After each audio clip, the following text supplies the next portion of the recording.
Hello students, good morning. I am Mukesh Kumar and I welcome you in our online classes.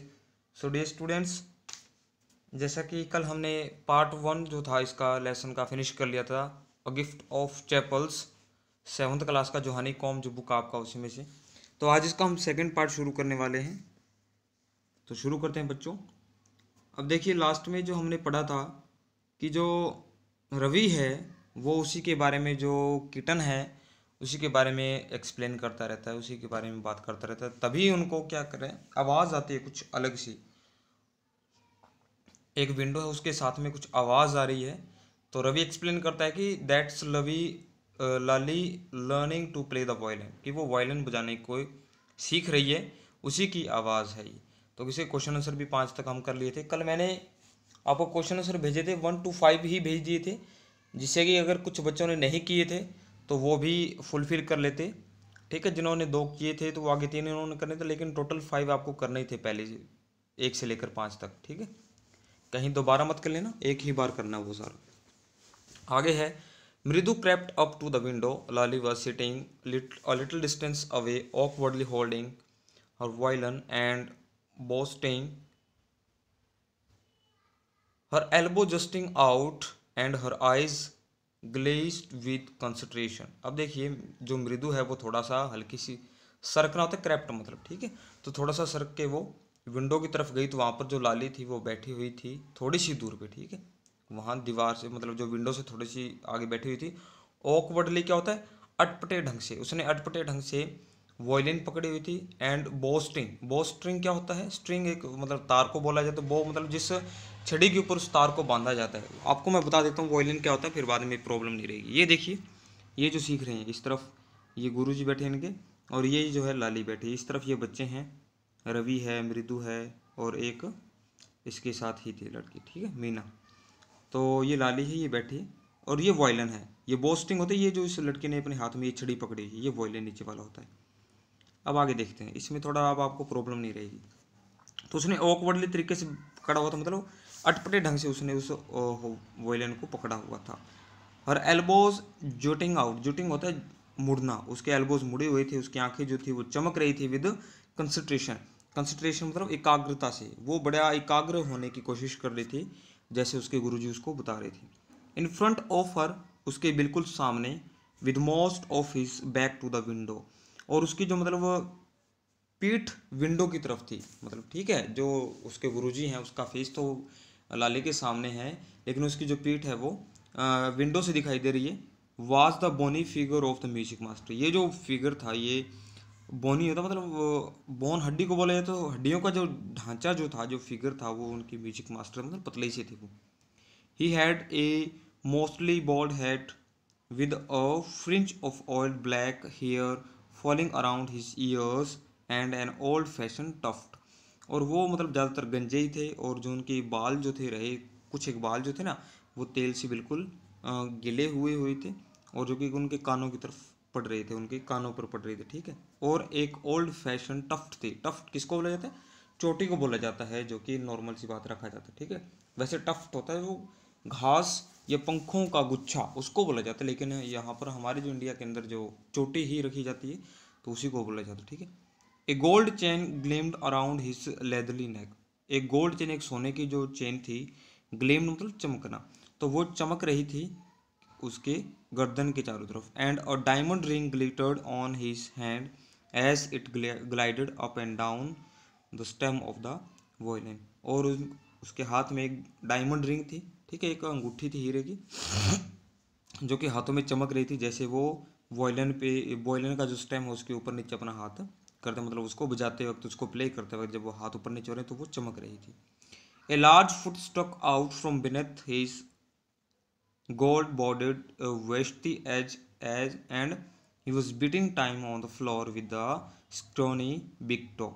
और एक large foot, उसका बड़ा सा एक मतलब जो पैर की बात कर रहे हैं। ठीक है, पैर की वो तो वो जो दीवार स्टक करा मतलब नीचे जमीन के टकरा रहा था। इस गोल्ड बॉर्डर्ड वेस्टी, वो वेस्टी किसको बोला जाता है, वेस्टी धोती को बोला जाता है बेटा। तमिल भाषा के अंदर वेस्ट किसको बोलते हैं, धोती के अंदर। तो उसका जो पैर था वो धोती वगैरह जो पूरा स्ट्रक्चर बताया होगा उसका, ये देखिए, जैसे उसने ये पैर अपना घुटना ये दिखा दिया, ये पैर था बड़ा सारा जो कि उसने नीचे रख रखा है, ये बार बार उसको टोन के साथ ही नीचे बजा रहा है, उसको टच करे ज़मीन के बार बार बार बार। And he was beating time on the floor with the scrawny big toe, और जो बड़ा सा उसका जो टो था पैर का वो भी उसको टकरा ही जा रहा है। He played a few notes, उसने कुछ एक नोट्स बजाई, मतलब उसने कुछ एक नई टोन बजाई। Lali stumbled behind him on her violin, और लाली ने भी उसको, स्टम्बल क्या होता है, फॉलो करना किसी को भी, तो उसने उसको फॉलो किया। विच लुक्ड क्वाइट हेल्पलेस, जो कि हेल्पलेस लग रही थी, हेल्पलेस क्या होता है, बेचारी, तो वो उसको फॉलो नहीं कर पा रही थी। And unhappy in her hands, और अपने हाथों को लेकर के बहुत ही अनहैप्पी थी, मतलब वो जो टोन उसके गुरुजी बजा रहे थे वो एज इट इज़ नहीं प्ले कर पा रही थी।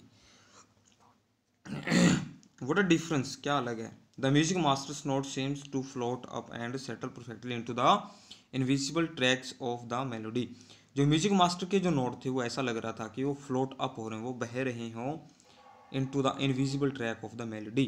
मेलोडी मतलब क्या होता है, ट्रैक ऑफ मेलोडी होता है एक प्यारी सी धुन में जो बज रही थी, उसके जो गुरुजी जो टोन बजा रहे थे बहुत ही प्यारा था, मेलोडी था, मतलब अच्छा लगने वाला था।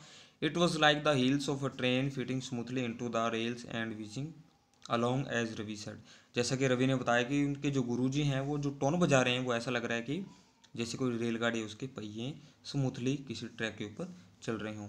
मृदु stared at that huge beringed hand moving effortlessly up the violin system making lovely music, और मृदु स्टेयर्ड मतलब स्टेयर्ड क्या होता है, घूरना होता है, देखना, ध्यान से देखना, तो जो मृदु है वो ध्यान से देखती है। एट दैट ह्यूज, ह्यूज मतलब विशाल, बेरिंग मतलब कोई रिंग पहने हुए, और उसके जो हैंड, हैंड मतलब हाथ, जो मृदु है वो बड़े बड़े और विशाल जो रिंग पहने जो हाथ उसकी तरफ देखते हैं, जो मूविंग मतलब हिलते हैं, एफर्टलेसली होता है, सरलता से, सहजता से।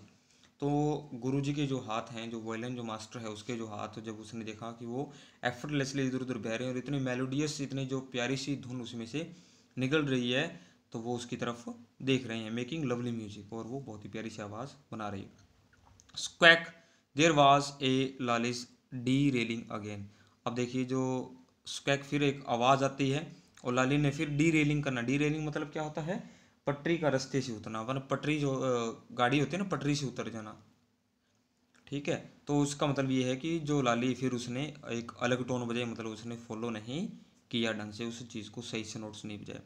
अम्मा came a wail from the gate, Amma, oh, अम्मा फिर मतलब एक आवाज़ लगाती है, वेल ऊंची आवाज़ में बोलना, ठीक है। Came a wail from the gate, एक गेट में से आवाज़ आती है, अम्मा ने उसको आवाज़ लगाई, किसी को भी ओह किया हुआ।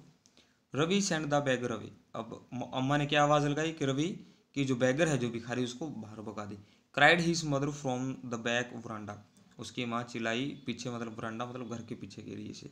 Where she was chatting with Tapi, जहाँ पर वो तापी से बात कर रही थी। तापी कौन थी, वो ग्रैंड मदर है मृदु की। He has been coming here every day for the past week and it's time he found another house to beg from, एक पाती एक्सप्लेन टू तापी।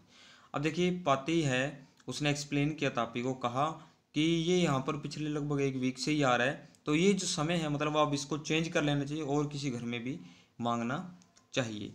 मृदु and Meena followed Ravi out, Mridu और मीना ने रवि को फॉलो किया, मतलब उसके साथ वो बाहर चले गई। The bagger was already in the garden making himself quite at home, और जो बैगर है वो गार्डन में ही था और अपने आप को ऐसा लग रहा था कि घर में ही हो, अपने खुद के घर में हो।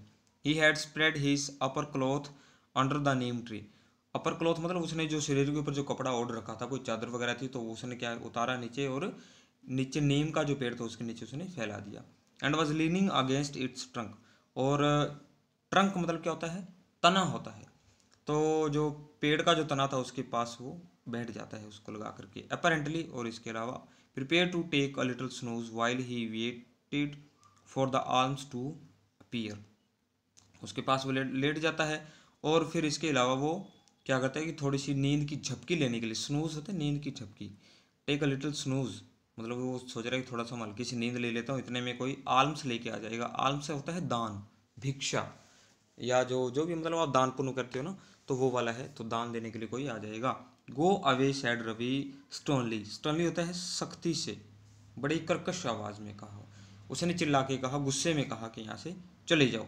माई Paati says it's time you found another house to beg from, मेरी माँ या मेरी पाती जो कह रही है ये समय है कि तुम इस बार तुम किसी और घर में मांगने के लिए चले जाओ।